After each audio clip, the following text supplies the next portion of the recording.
Howdy, ba-ba-da-da-da. This is welcome to BanjoBenClark.com. This is your home for learning how to pick on the guitar, the banjo, and the mandolin. I do have a fiddle up here, but that's just false advertisement. It's better than a banjo. Today we're going to learn a great version of Black Mountain Rag. This is modeled somewhat after what I always heard Doc Watson kind of play it. We're not going to do it exactly like Doc, but pretty close. And I think you're really going to like it. Check it out.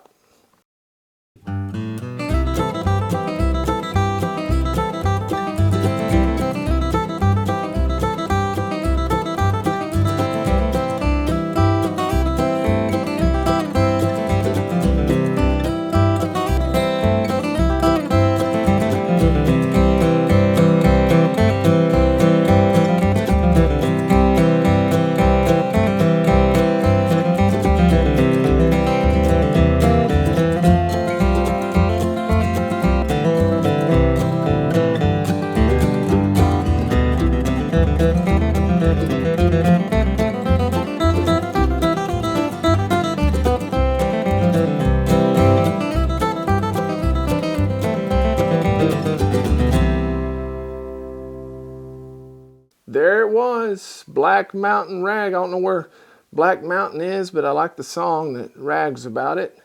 But this is actually a free video that I'm going to offer to everyone here at BanjoBenClark.com. So if you're watching here on YouTube, I want you to visit the website. It's free to sign up as a Silver Pick member. And what that will do will allow you to watch all of the video segments in this lesson and also download the PDF or the TEF file version of this tab. And I've got 4 or 5 different video segments. This is a 30-minute lesson. We do one of these each week, either on banjo, mandolin, or guitar. But we're going to learn how to play each and every measure, okay? Learn how to finger the left hand, our pick strokes on the right. And then I've got another video where we play it very slowly from top to bottom, okay?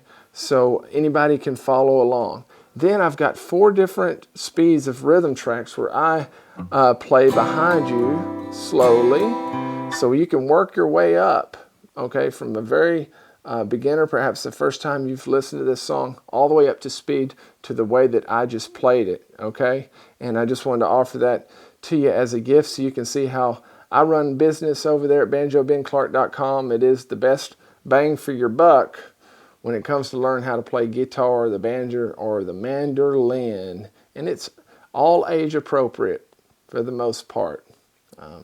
Except sometimes when Granny gets on there, she says some things that you might have to ignore. I want to show you a version that's fairly close to the version that I've kind of grew up hearing, which was Doc Watson's version. I love the way that he plays this. This isn't exactly the way that Doc plays it. We're going to do a couple things different, and also this isn't really the way that that most pickers play the song, because we're going to add in a little extra part that I would often hear Doc do, but very often when I hear other people play the song, it's omitted. So depending on which version you're playing in your jam, you can just cut that out, and we'll talk about that as we get there. Let's just go through measure by measure, talk about our fingerings, and then we'll have another video segment where I'll play through the whole thing very slowly for you and have some rhythm tracks for you. This song is in the key of C, okay? It's out of the position of C. When Doc played it, many times he would capo up 2 frets and still play out of the same position. And that would make it in the key of D, okay? So we're going to learn it with no capo on, and then in your jam, if you play in the key of D, you just slap it up to the 2nd fret. Another thing I want to mention, as you see there in the tab, I have those little arrows beneath each one of the notes that are picked, and those are pick direction arrows, and that's very important. If the triangle is pointed up, that means we're going to do an up stroke. If it's down, we're going to do a down stroke, and you'll notice that the up strokes are on the up beats, and the down strokes are on the down beats. This song's in 4/4. It's got 4 beats per measure, and each one of these beats is usually divided in half into what's called 1/8 notes.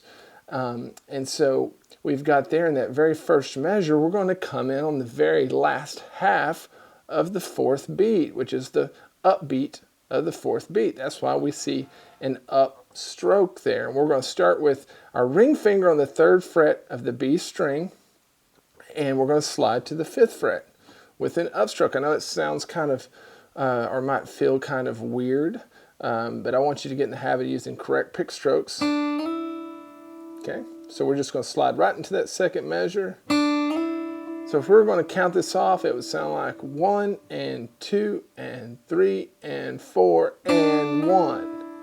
Okay, now we're going to do a lot of dancing around on these first 2 strings here, and it's a little pattern that we get into. It's a lot of fun to play, but measure 2, sliding into measure 2, is going to sound like this: 3 and 4 and 1 and 2 and 3 and 4 and.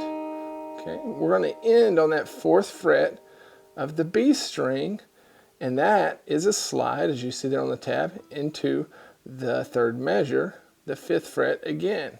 Okay, so we're going to create that little sliding effect that we heard there at the very beginning. Okay, and all we're doing is reinforcing. What note is that on that 5th fret of your B string? For those who don't know, I bet you do know, because when you tune your guitar, what do you normally do? You come to the 5th fret to check and see if your E string's in tune. So that's an E note. So what we're doing is using these slides to really enforce the sound of that E note.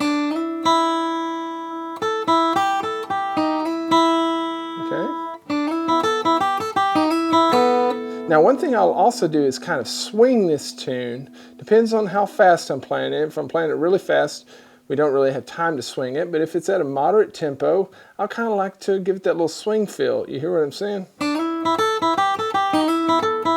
Now the faster you get, the more straight it would become. Okay. But going into measure 3 there, we're sliding back into the 5th fret. And once again, following that same type of pattern in measure 2.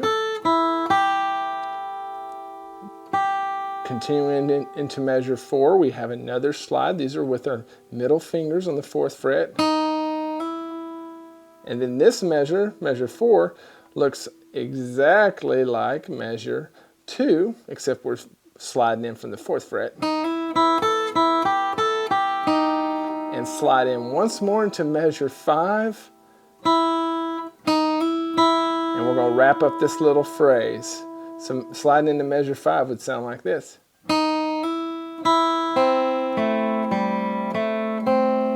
Now one hint there in measure 5 is when you do play that 1st fret on the B string, it's a C note, leave it down because we're going to need it 4 notes later there in measure 5. You see that? And it creates a good ringing sound throughout that measure. Listen to what happens if I pick it up. You hear the difference? Versus, we get all that good ringing going in. And then as we get to the very last 8th note of measure 5, you'll notice that it's just like we're starting the song over again. In measure 1, we've got that slide with our ring finger from the 3rd into the 5th fret of measure 6. We start to see some repeating stuff here. This is all the same as measure 3 and 4.